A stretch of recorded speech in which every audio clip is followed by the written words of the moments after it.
What am I to do? Welcome to He Said, She Said Razor Branding Podcast with Michael Russo and Jackie Russo. To learn more about how to improve your brand, visit brandRUSSO.com. Michael, our guest today is Sean Schnipper, and I love having a repeat guest. We don't get those very often, and it was fun to hear how their company has expanded and grown and what that has meant for the marketing team. Yeah, I was very confused because we've done a lot of these over the past few years, and I knew he looked familiar. I was like, "Man, this guy." I didn't want to say anything. I wasn't sure, and then I'm glad that it was revealed. So, yeah, it was great. It was great, and I remembered immediately once we started talking what they do. We do a lot of work in that space with auto driveway. A lot of our clients that are working in there, and with transportation and things like that, and. The fact that they've grown so much, the raise doubled in size with the acquiring of Lilly Transportation.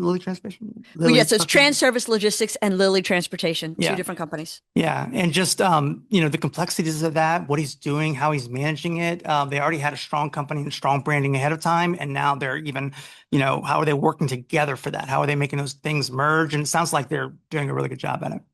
Well, and that's one of the things I loved about this episode was talking about the House of Brands, Branded House, talking about now managing two different teams in two different headquarters, talking about how to decide what stays, what goes, what gets blended together.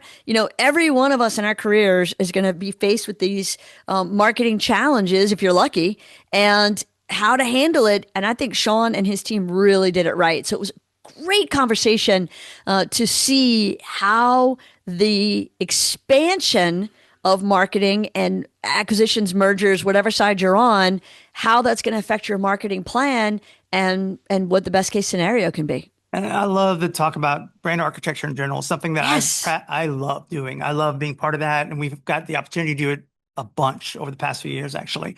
When you go into a company and they have a bunch of, they're either trying to decide, am I a house of brands? Am I a branded house? What do I do with that? I've acquired all these companies. How do I manage that from a visual side as well as internal side? And it's very complicated. And I love weeding through that process and putting together the pieces of the puzzle and then coming back with something that really works. And not just for today, but something they can grow with. And it sounds like they're managing that now in the deep end. Like, how are we doing that? And they decided for them, for example, to keep both identities intact. But share trade show space and share, teams and that kind of thing and share information and learning from each other. And I love that approach. It's not always the right way. It's the right way for them. You have to look at it objectively and know what you're doing and know how much equity you have in each brand, how much, what is it going to look like once you get past all that? That's a really, tough decision to make sometimes. But like I said, it's very exciting. Yeah, no, absolutely. So y'all stick around and listen to our chat with Sean. What am I to do when the day is through? Sean, welcome to the podcast. Jackie, thank you so much. I'm looking forward to it. So are we. I was excited and I let you down because I did not mention to Michael that you were a repeater, but I knew he'd remember and figure it out because you were a great guest and your business has changed quite a bit since we talked to you last. So I love that we're circling back from a marketing standpoint to talk about all the changes. Thanks, Jackie. That's kind of funny you mentioned that because, yes, being a repeat podcaster with you guys, it's honestly to say marketing goes full circle and it kind of speaks to itself of no 2 days are the same. No 2 months are anywhere near like the last month. So it's kind of exciting that we could talk a couple years later. Right. No, I love that too. Thank you. So maybe we could start with you catching up listeners on what's happened and what the changes are in the world, because then we can start talking about managing the marketing for two different brands. Sure. So to put a big story into a small little recap is in the summer of 2023, Transervice Logistics, who I'm the director of marketing of, merged with one of our competitors, which is Lilly Transportation. So far, it's been, and I don't want to get too deep into it because I know you probably have some questions, but the acquisition or the merger, I would say, of the sister brands has been, in my eyes, pretty seamless. And it's been an exciting experience, as you can imagine, taking two different well-known national brands and putting them together is quite the undertaking. But in true Transervice and Lilly repertoires, it's gone pretty smoothly. And that is awesome. I think that it's challenging enough when companies are growing, which is always great. I mean, that's what we want. But when they're growing and acquiring, you've got to manage that house of brands, branded house. You've got to manage the resources of the teams. You've got to incorporate two different systems. But when they're both in the same space like that, you also kind of have to worry about competition. Certainly, we try not to think of it as acquired. It's a funny word. It's so Sure. exactly. Neither one of the brands really acquired the other. We became merged together. Like I said, we like to consider ourselves to be sister brands now. So yes, while we're still in the same space, and while only one of our product lines really is competitive with the other brand's product line, for the most part, we do a good job of the sales teams keeping it separate. We like to utilize each other, learn from what other brand has done better in the past, and kind of teaching the other one kind of competitive advantages when it comes to the industry. So overall, it's a different experience being in the same competitive landscape with your sister brand, but we're making it work. It's been, like I said, about 2.5 years now, and so far, so good. And I'm curious, and not to jump too ahead, but Sure. to back up, whenever this was happening, what was the thought process on the brand architecture as these two companies shared space? It was it to keep them each individual as their own identities, their own operating systems, their own visuals outside, and was there an attempt or consideration to do more to help the cross-selling of services and using the equity that they both had? That's a great question, Michael. So basically, Wait, hold on, Sean. Wait, Jackie. I heard it. I wrote it down. Michael asked a good question. Got it. I just wanted to make sure we're on the record for that. I'm sorry, Sean. Go ahead. definitely on the record. That was a good question. Yes, great question, I should say then. Yes, we decided to keep both of the brands in a silo when we first started. As I mentioned, Transervice and Lily have been in the industry for over 50 years, respectively, each one. So they have a good brand awareness already in the industry, whether it goes to the trade shows or in any kind of publications. People are familiar with either brand. We felt it would do a disservice to kind of eliminate one or the other. Our customers, prospects, associates all love our brand. And there's that feeling of like a legacy brand. If you work at a Transervice, you have pride for Transervice. If you work for Lily, you have pride for Lily. And we didn't feel like it would be a smart move to really remove that from anything in the industry. So as I've mentioned as well, is we're starting to learn from each other. And so Transervice would be silly to say Lily hasn't been doing things better than they have, or vice versa. So you talk to your associate on the other side, use them as leverage and gain their overall experiences of what's worked and breaking it to the forefront to our customers. So far, it's been, as I mentioned, a great experience. We have, since in the last 2 years, started trickling some of what Transervice has done or what Lily has done into the other brand. And it's only kind of made each brand stronger. That's awesome. Yeah, it's definitely a challenge. Anytime that we come in and we're either dealing with somebody that has a branded house or house of brands, they don't know how to manage it. The cultures are different. And sometimes it is to rip the Band-Aid off and let's just, suck it all up and put it under one umbrella. Or like what you're doing now, which sounds really smart because there is so much history and legacy within those companies to keep them both standing. And then, as time goes on, you decide where those pieces fall as you operate, right? Yeah, definitely. It's still, and I hate to use the excuse of, it's still new. We have to think after 2 years, it's not so new anymore. It's like ripping off a Band-Aid, as you mentioned. It's, time to practice what we've been preaching for each brand and kind of running with it in the industry. And we've showed up to trade shows as both brands under one literally umbrella, under a tent. and we kind of explain who we are and explain the processes that each company can bring to the prospective customer. Jackie? Well, I was letting have you a go thought? because you looked insightful as if you had a question. So I waited just to see what you were going to say. No, I'm good with that. Okay. Because that was a good little run you had just then. I know. I feel very good about it. I want to sit in that moment. You want to savor your smartness. So, Sean, I want to switch to team. So, talking about how you've merged the marketing teams, what has that looked like from a structural standpoint? Have you kept the teams intact? Have you done any kind of integration with the actual personnel? How have you added to the teams? What's the people side of that looked like? So the people side of both Transervice and Lily in marketing Yeah. has been actually a combination. We had decided to kind of merge the two teams together and make them stronger. Uh, it's one of those, and that's the great thing about marketing is that we're in the forefront of the viewers, the customers, prospects, publications, all the different names and faces that kind of are learning about Transervice and Lily. And what our main objective is for the marketing team is to get our brands out there. So we try to kind of make it a very similar voice to each other. And this is kind of the learning process of when we found out about the two sister brands coming together was how are we going to market with it?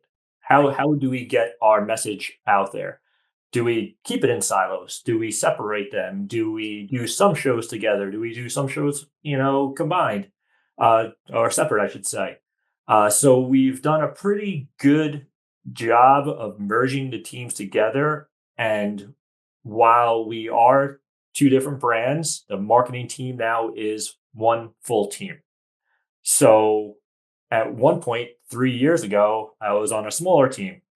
Now, within a day, when we found out the merger, my team has doubled in size. And what that basically means is more knowledge. Who is the SEO guru of the team? Who's the digital marketing guru of the team? And now, like I mentioned earlier, is that now we are now getting a stronger team because now we're teaching each other. And both Lily and Transervice have done a great job is that our culture is extremely similar to each other. They hire the same kind of minds, the same kind of leaders in the industries. So we knew that when we're going to meet our teammates for the first time, and as you can imagine, it was a very interesting phone call saying, hey, I've been working at Transervice for 8 years at the time. Nice to meet you and teach me what you've learned at Lily. And now I'm going to use that. And it's like all of a sudden it's like a cheat code, more or less. It's like, wow, I got all this extra information now on my fingertips and people who are willingly able to talk to you about it. So imagine having a competitor and then all of a sudden that competitor within one phone call now is your teammate. And now you can work together to help out both brands. And you guys are just, I'm just reading on your website, Transervice oversees nearly 25,000 pieces of equipment across 166 plus facilities throughout North America with a dedicated team of 2,900 professionals. That is crazy. Y'all are really, and then you acquired a company really of the same size almost in magnitude. And so you really doubled. Really doubled. Yep. Of course, Michael, yes. Transervice and Lily are essentially similar in size, similar in fleets, similar in all the great things. Now imagine just doubling that. Now when we go to market, we explain to our prospects that we now have a workforce of X amount of people, which was double what we had 2.5 years ago. So it's been a pretty exciting process right now. And as I mentioned, it's only because of the management bringing in the correct leaders, the correct teammates, associates onto the teams that kind of just make it all possible. Wow. So let's talk tactics. Well, actually, let's talk audiences first. When I think about the challenges that your marketing team has, so I've got a full-time job with one of them. Now I'm also working on the other. What processes have you put in place to help keep the target audiences straight? And then I want to talk about the same thing for messaging so that they retain their own voices. She said with a question mark. Yes, we try to retain our own separate voices for each of the brands. And that was a conversation too, from the first day when we found out about this merger of sister brands was, are we changing logos? Are we changing taglines? Are we combining the logos? Are we changing the logo colors to match each other?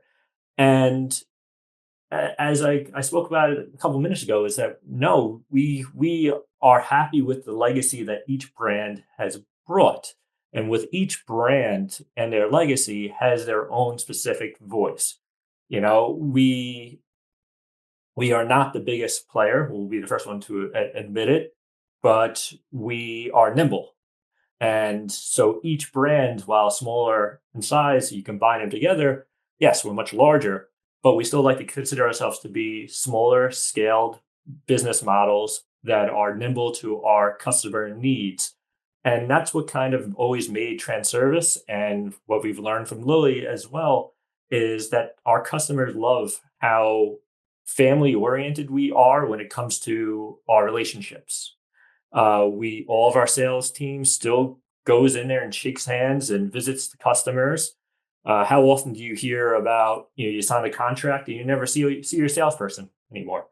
That's not allowed in for either brand. Either brands, they are very personable. They always pick up the phone, always checking in. We know all of the customers' families' names and all that stuff, because that's just who we are, and that's just who our president, Greg Nierenberg, believes, and that's what he's kind of taught all of us, to maintain that kind of personability. I love that. I really do. How's the team responded? I mean, do they feel like they have two full-time jobs now? Are they energized because they've got new fun things to work on? I, I, I won't publish this part if you don't want them to hear, but I'm just curious because that can be unsettling to people. Change is hard. It's scary. They're already feeling like they're working a lot, and now that's added to it. So, how do you work through that? I mean, is it a lot of professional development and team meetings and expectations? Are they more work from home opportunities now? What's been the give for the take? Sure, I think it all goes back to the personalities that were hired from the Mm-hmm. beginning. I think that Transervice and Lily hire a certain breed of passionate workers. I don't think in any capacity of anybody who's on Long Island, New York for Transervice, or in Boston for Lily, really looks at it as just a job. We take passion in what we do. And I would say, and long story short, is it's a rejuvenation, more or Right. less. It's, you get excited now to learn. It's also like a fun, competitive, internal experience of how do we make each other better. What and you also have to put your pride behind sometimes of, Mm-hmm. hey, we never did this before at our company. You guys are doing an unbelievable job. Can you teach us? So you also have to be an eager listener. Also, don't be afraid to ask questions, because you know how it is, Jackie and Michael, is you get to the point of, hey, I've been doing this for 10 years. You don't know any better than I do, per se. Sometimes you got to put your tail between your legs and be, honest to yourself and say, hey, what can I learn to do better? And like I said, take those experiences, and it's only going to make the overall team stronger. And I think that's the most important part. You kind of want to lean up against your teammates sometimes. When you don't get something, somebody else might be able to pick it up. Right. And it's definitely important to be comfortable in yourself and your own professional, development of being not afraid to ask questions and be able to learn at any age. I think Right. that's the hard part when you have teams that are very passionate and they have ownership in what they do. When there is that kind of change, sometimes there is the need to be a little territorial and mine, I'm protecting what's mine, and that can cause some problems and friction because because they are so passionate. It's not a bad thing. It's like they have ownership in it, and they're like, this is the way we've been doing it. I don't want somebody coming in and telling me how to do my job or telling me that we're wrong or anything like that. And so, you know, kudos for that to manage that process. And I'm sure that's, I guess the question is behind that, has there been any attempt to help merge the communication and the culture to where people are on the same page and opening that communication door to everybody? There's always the push from team management to, open door policy, and that's something that both brands have done without the merger. We've always been open door. We've always been open to talk at any time, to answer questions. And I think overall that, the both brands being excited about the merger has made it an easy transition to ask questions. Mm-hmm. Is this something, as I mentioned, you've been doing this for say 10 years and, you kind of lost sight of, how certain processes go. This is your chance to learn them again. Everybody's sitting there in these meeting rooms together. Everybody is asking questions. Everybody's engaged. With the digital age, we have monthly marketing calls where all the stakeholders on the marketing team jump on the call. And the first thing we talk about is what could we be doing better? Is there anything that went awry this past month that we can change for the next month? I just think the open communication has shown that, the more open we are with each other, the stronger the team's going to get. And I'll be the first one, and I'll admit that, the team is fantastic. And I think if you would ask any of our teammates, they love working on this team. The fun thing about marketing is that you can be somewhat off kilter and, enjoy working and trying things that are, for say, different and out of the norm, and try it. If it doesn't work, you say the next month, hey, that didn't hit. That social media post that we tried, wasn't what we were expecting.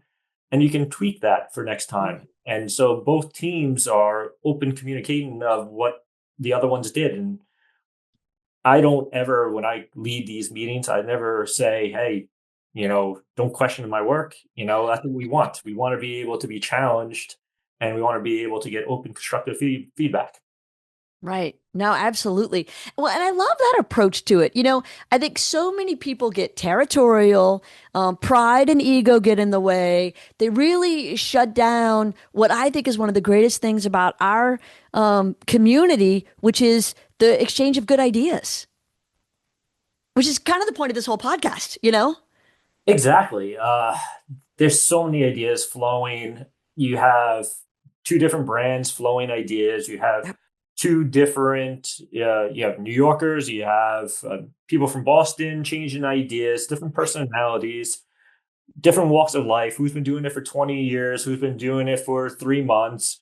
And everybody comes in with their own personal and professional experience. And that's what we want. Right. We don't hire people to just be a yes man overall. We hired you because you have something that could be added to the team. Right. We invite you to meetings, not just to sit there on the call. We invite you to meetings because we know that you can help with what we're trying to accomplish. Right. So we want people to voice their opinions, whether it's pro a project or negative against a project. We want to be able to hear all those different reasons of why you think it might be a good idea or a bad idea.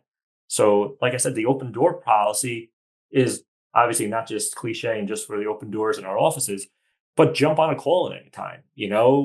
We get messages all the time of, somebody wants to jump in and join a Zoom with you. Be it. Yes. Yeah, let's jump on a call. Let's communicate. Let's discuss. We also have internally a 3 phone call, three emails.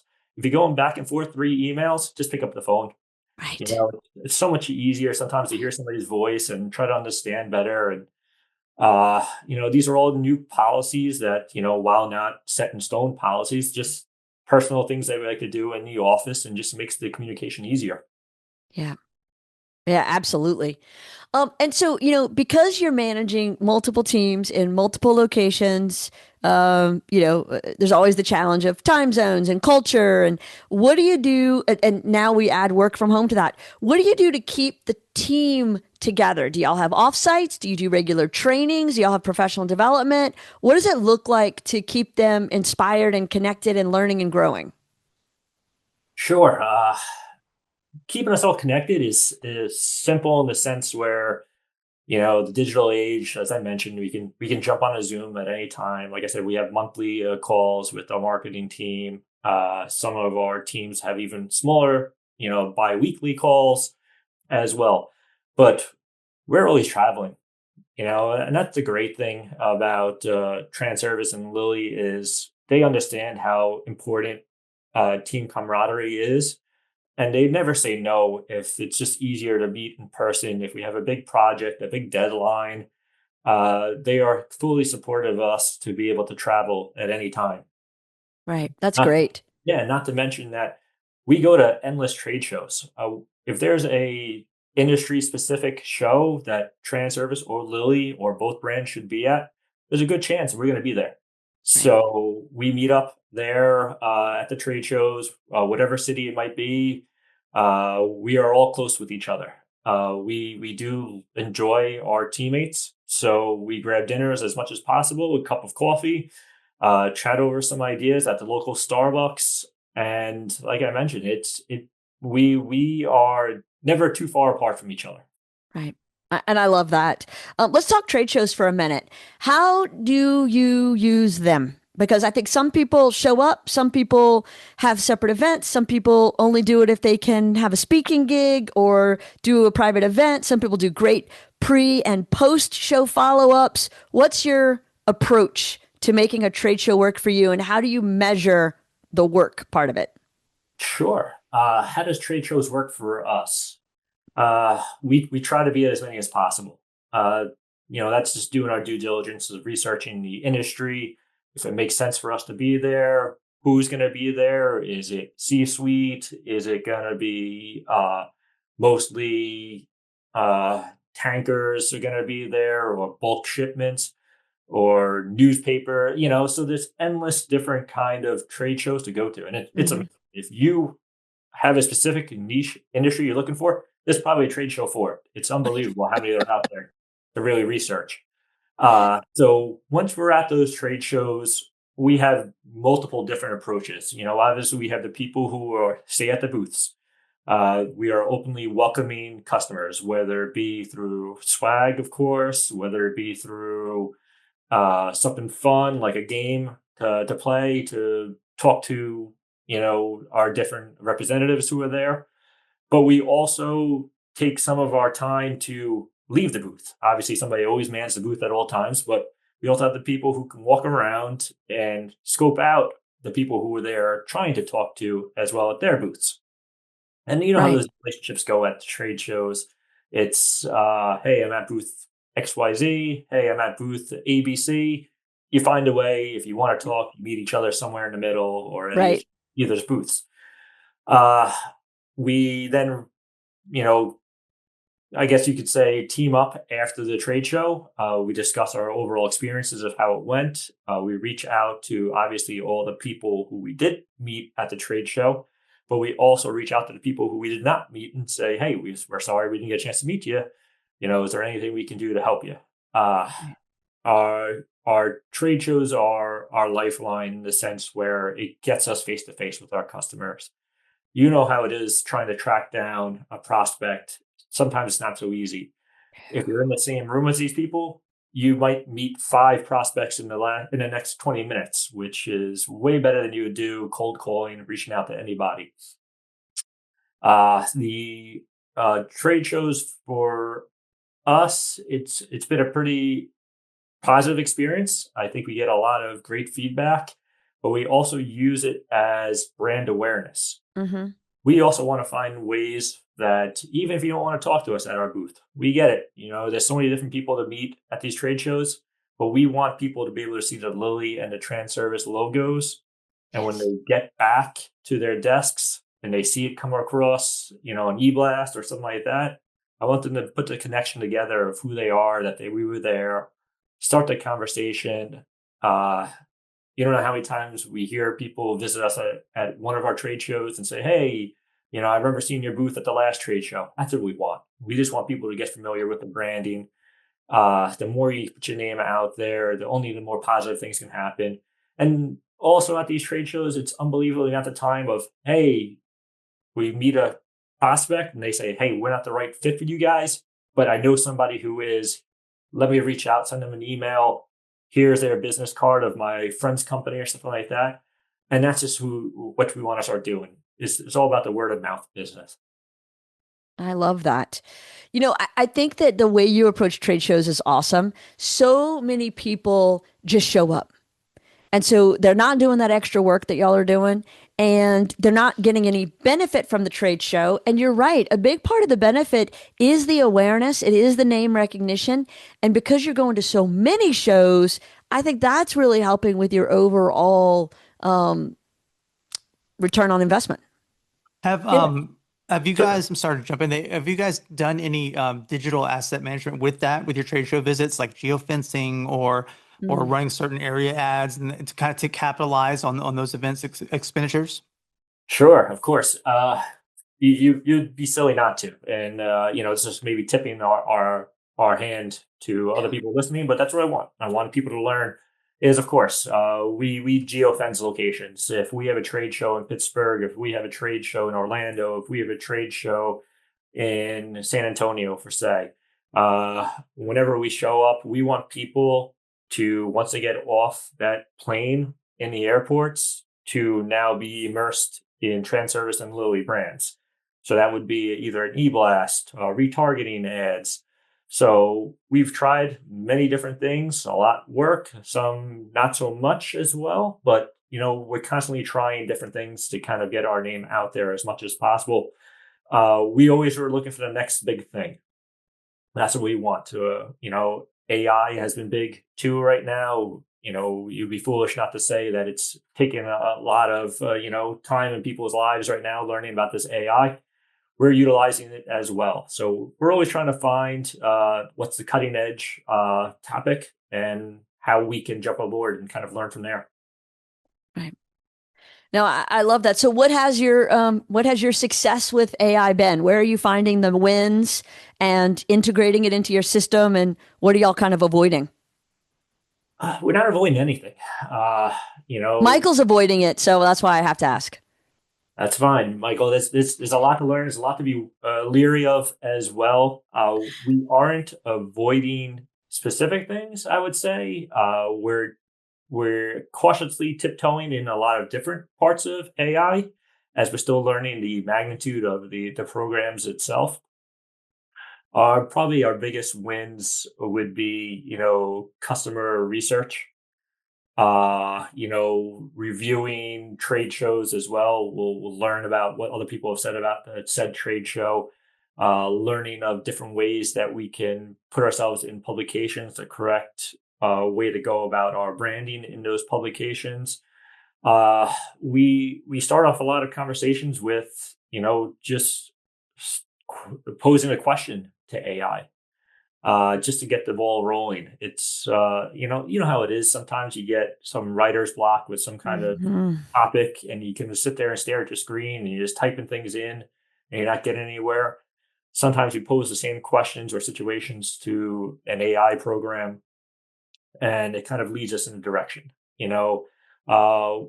got to remember it's AI and it's still pulling things from the internet. So take that as you will. Some people live and die by the internet. Some people don't trust anything that's on the internet. So you got to do your research. Don't just copy and paste. Obviously, you review everything while you're learning from it and take it as a grain of salt that where it's really originally coming from. Right. No, I couldn't agree more. And I think that's a healthy way to go about it. When you can find the ways to have it help a little bit here, a little bit there, but I don't necessarily see it's going to replace my entire marketing department approach that I've heard some people use. I think we still need human touch and human discernment and human creativity and human talent. But I do think it's very helpful in the interim, in the spaces in between. Of course, it's still a healthy feature to have in your. It's like another teammate, I would say. Yes. It's exactly, and I think probably the people just treated it the same way 25 years ago. Looking at Google when it first came out, was nobody knew exactly what Google was Right. in the late 90s, and now it's almost as a it's in your back pocket. Everybody knows what it is. Everybody trusts Google for the most part. AI is getting the same way. It's going to take a little bit to get there to be Right. 100%. But the more people feed into it, and more, and it serves that human interaction too. Is the more information you feed it, the stronger and stronger it gets comfortable with its end user, which is a scary topic to just think about in itself. But like I said, you would be foolish not to utilize the benefits of it for right now. Right. No, Yeah, I think absolutely. most of it comes down to, I think we're going to have to be better editors and better directors, because I think you're right. You have to almost have to treat it like an employee in a way, or whatever task you're giving it. That's the person that you're giving direction to, being able to monitor that, course correct it, and then edit it when it's done. Because if I think that's the important part. And my only fear with all that is, again, as we lean on it more and more, we stop doing things less and less, and that makes us not as smart as we were yesterday. So I think it's important to stay involved in it, and because when you if you lean on things too much, one day the power goes out and you can't do your job, or one day this happens or that happens, or whatever. But I just think as if you're in any kind of creative or strategic role, you have to be able to still think through that process, and like you said, use it as a tool, not as a lean on. Yeah, you gotta keep your own skill set sharp. And I think if you give the keys to the car to something like AI, you start to get rusty yourself. And to your point, who knows? It might, I don't foresee it anytime soon changing, but something might happen where you got to lean on your own knowledge. You're not going to have AI always right in your pocket. Yes, with cell phones we probably do, but if you don't have your phone on you, how do you have that knowledge still? You still got to be able to explain yourself. You still got to represent yourself in a professional manner, and just not rely on a computer all the time. 100%. And, I think it's interesting. We talk a lot about how it helps with research and with writing. Nobody's talking about design yet. And so I see the potential. I see where, whether I've played around with it a little bit for making decks or helping a little bit with editing videos. I'm interested to see how much that takes off this year, because I think that's the next big wave of what we're going to see impacting. Yeah, it's going to get there. People in our field, we could probably point out if something was done with AI. And I think that's Yes. AI's main objective, is to not be known that it was done with AI. And like I said, it will get there. It's not there 100% just yet. Right. But it's getting down the path of digital imaging with AI. Luckily for my industry that we're in, for Transervice and Lilly, is the people who are in the industry are obsessed with the industry. The trucking and logistics world, these people love their trucks. So we are lucky that we have with our team is a professional photographer. She does an unbelievable job capturing images. And so right now we utilize those for as much as possible. If we need an image, we go out and get one personally from our locations to visit a shop location, to visit our truck drivers. We will get there to take the image and not just rely on AI images. Perfect. I love that. And I know Michael does too. It makes him crazy to think that AI is going to get more involved. I mean, he has removed himself from the conversation, leaned all the way back in his chair. For those of you who can't see him at home, he's had a disgusted look on his face for the past 6.5 minutes. No, I mean, it's yeah, somewhat. I mean, I use it. Yes. I understand the appreciation of it. I understand the power, and like I said, it's very cool. It does some really cool things. It gets better and better every day.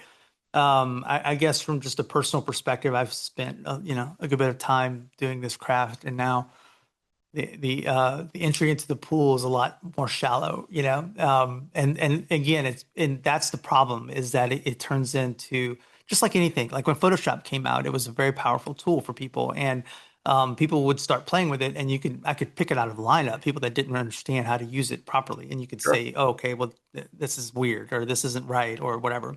And it's the same thing with AI. In the right hands, it can be very powerful, and people that know how to use it and use it the right way, I guess. It's just, yeah, it's a slippery slope. I don't know where it's going to end. That's the part. Today it's great, but I don't know where it is tomorrow. Yeah, We'll that's see. exactly it. No. And look, I mean, you were in school, Michael, when you went from hand work to Max for graphic design, right? Hmm. Okay. Does this not feel like the same kind of leap forward in the sense that people could tell the difference between if you were doing it by hand or if you were using the computer? Yeah, it is. I think it's just again, it goes back to the thought process behind it. You have to be able to think through these things. I think I think I call it the age of mediocrity right now because everything's good, everything's okay, but to stand out is when you really get to know something and you really think through it. I still think, as of now at least, the computers don't have the emotional content to really tie into something the way, and it will. I know it will soon, probably, if you feed it the right information. But at the end of the day, just like anything, you want like your business, you want to have that human connection and that human touch, and that's important. It's important to communicate. It's important to pick up the phone. Still, it's important to have some of those values in how you do business, I think. Yeah. No, I agree. I agree. Sean, back to you for a minute. Sorry. Every once in a while, we divert into our own conversations, and we need to remember that we have a guest here.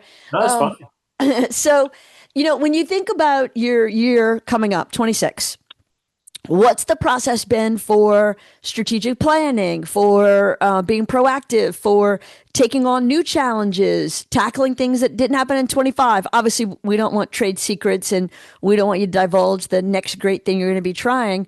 But what's the planning process even look like? Do y'all get together for a retreat? Do you just kind of roll 25 over into 26? How do y'all handle that? Sure. So funny you mentioned that because we literally had that call this morning. Exactly. It's the first week of the year. We looked at, we started this conversation at the beginning of December of 2025, so a couple Hmm. of weeks ago. So we just started planning our 2026, and we have a plan in place, but it is ever evolving. And how these calls start is it's a small team. And then we're like, all right, we're comfortable with this plan for 2026. Now we have to bring in the next level. You bring in the next level, and then they have their own ideas. And then how these plans either evolve to a larger scale project or get eliminated. It's amazing how, something you're so gun ho about as a team of a small group of individuals. And then when you bring it to a bigger team, they do the kibosh on it or change. Hmm. Go, you know what?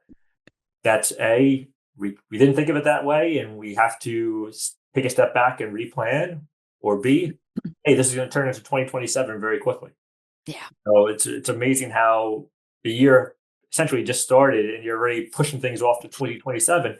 But we have so much to do, and Right. then you look at it as, for say, we have 10 target marketing goals that we want to do project wise that we can either strengthen or we've never done before, which is our best for, and I have it literally written right here, shortest and biggest payback.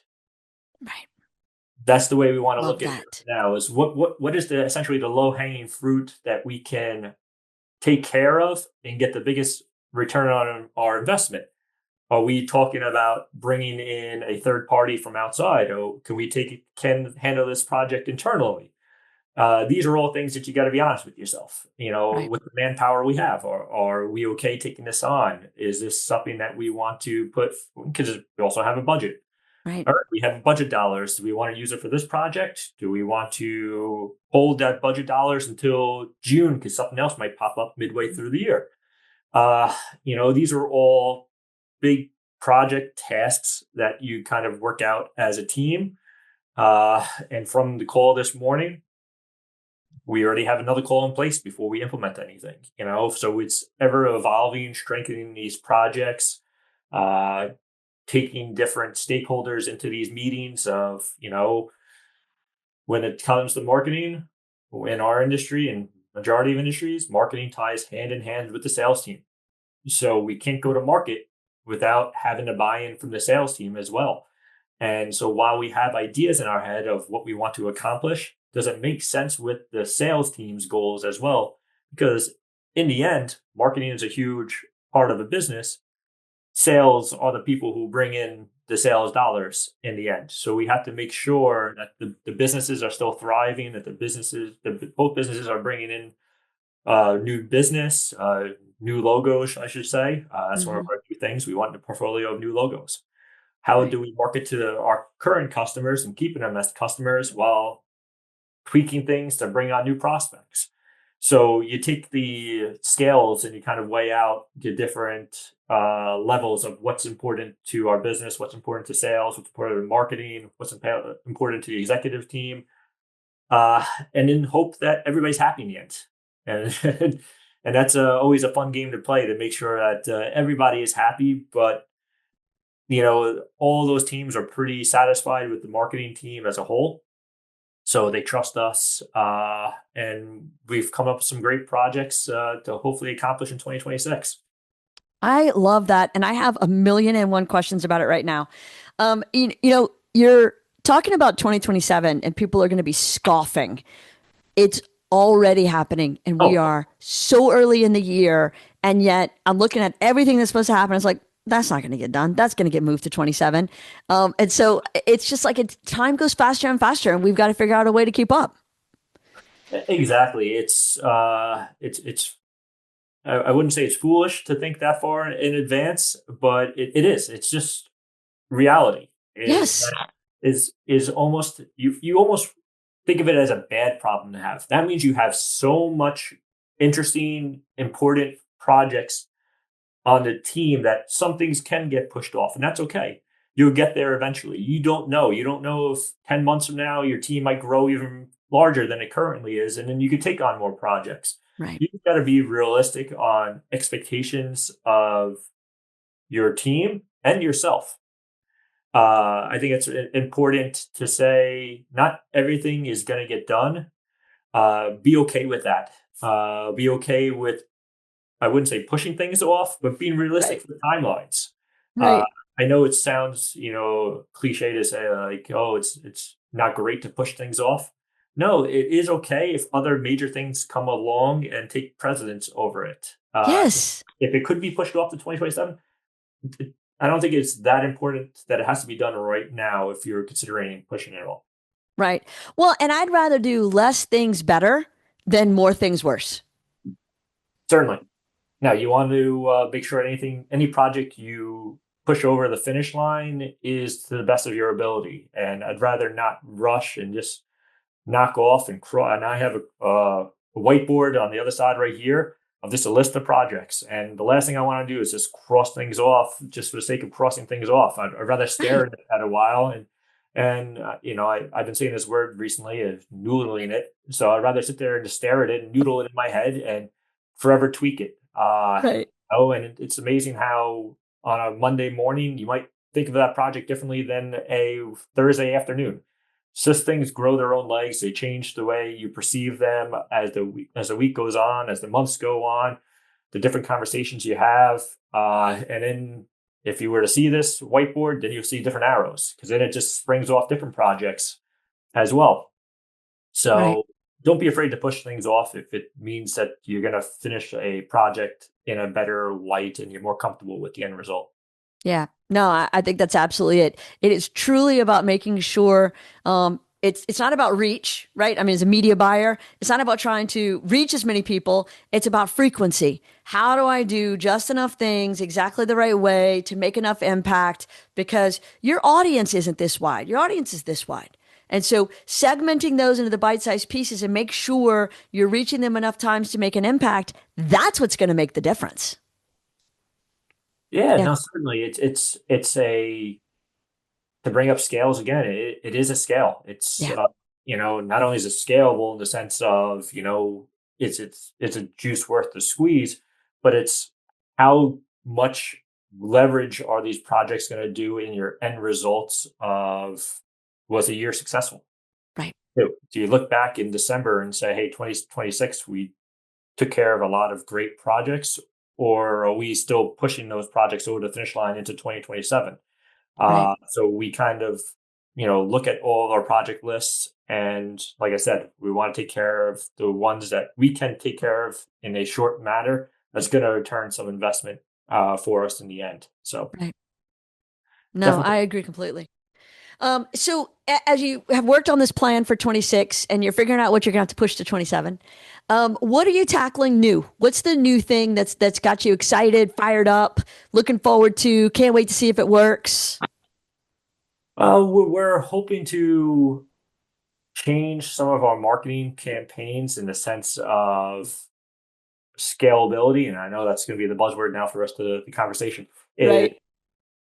Marketing touches so many parts, whether it be digital, whether it be print, whether it's social, trade shows, white papers, press releases.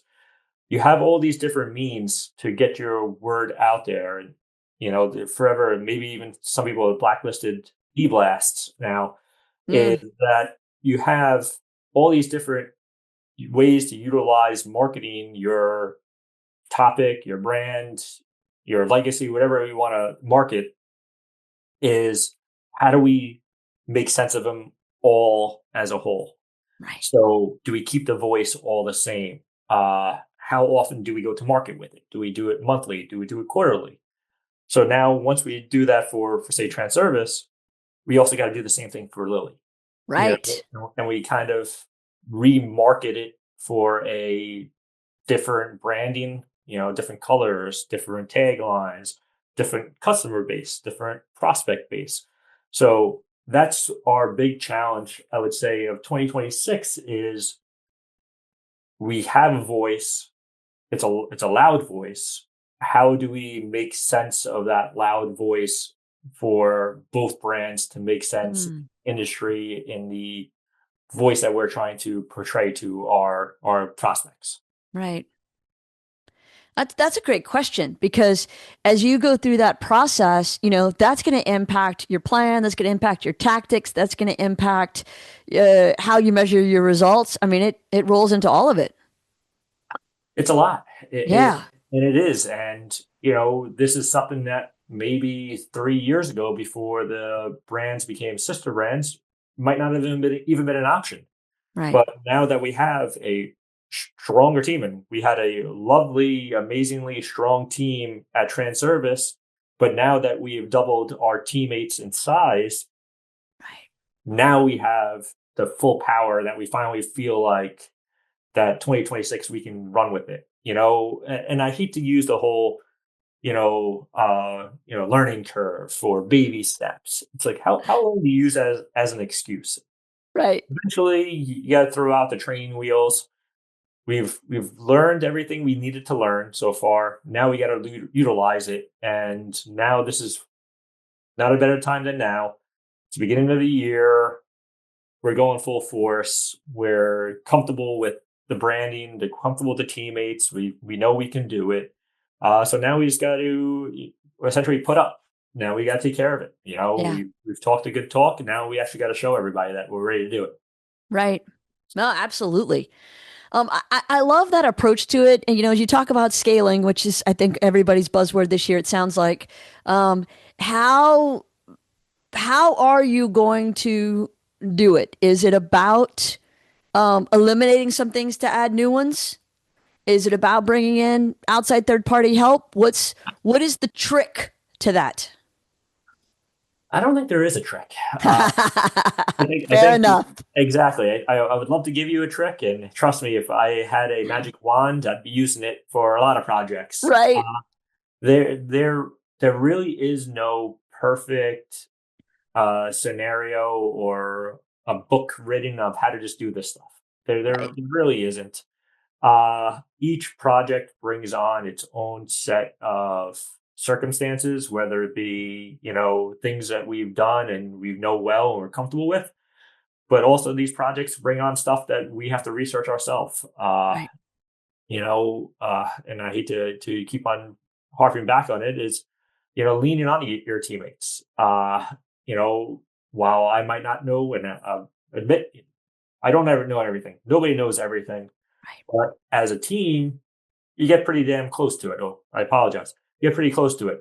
And so I think You can say damn on this show. I promise. It's all right. Thank you.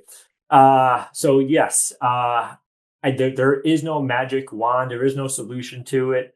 I think the best way to kind of go about, the secret formula is to learn it your own way. Yeah. Uh, and the great thing nowadays with a lot of the different projects you do, there are results. Right. You're doing something digitally, I'll be able to see it in live time. Right. If people are clicking on it, if people are viewing on it, how long they're staying on our page for. We have all those kind of numbers nowadays. We do our research, we do our due diligence. When a program ends, one of our marketing programs ends, we review it. We could say, hey, what we did right, what we did wrong. Is this going to be do this every 3 months? Are we going to do this once a year? Or are we going to dump it completely and never talk about it again? Right. We just got to be open to have the conversation and be okay being uncomfortable talking about results, that if they're good or bad, it's got to be okay. And we can also, people often shy away of patting themselves on the back. No, it's okay to pat yourself on the back. If things worked out well, you did it for a reason. It worked out well because you did a great job on it, and you should be rewarded for that. But you also should be open to criticism and don't take it as a negative, but take it as constructive. Right. What we did wrong, be okay admitting it, saying, hey, that was a poor program, or we tried something we never tried before. We won't try it ever again. Or, hey, I think I know what went wrong. Maybe we tweak this a little bit and we'll get better results. Right. It's okay being uncomfortable. Yes. No, I love that. And you're right. Being uncomfortable with being uncomfortable, it's kind of the game sometimes. That's how change happens. That's how we grow. And so we've got to figure that out. And man, Sean, you were great again. I mean, we just may make you a regular recurring guest because this was awesome. Thank you for your time and your wisdom and your knowledge and being so willing to share. You were great. Thank you so much. You guys make it easy. I love listening to your podcasts, but I also love taking the time to talk to you guys as well. It's great to talk to people who are knowledgeable in the industry and people who are just open up to a great conversation. And that just makes it a fun show to be part of. Thank you. I agree. Michael's just still reveling in the joy of having a question be called good. So he's super excited. That made his day. I'm going to put it up on the wall. Doesn't happen often. Well done, Michael. Well done. Sean, you were awesome. Thank you very much for everybody listening. Thank you for giving us your time. And y'all come back for the next episode. See y'all then. Bye.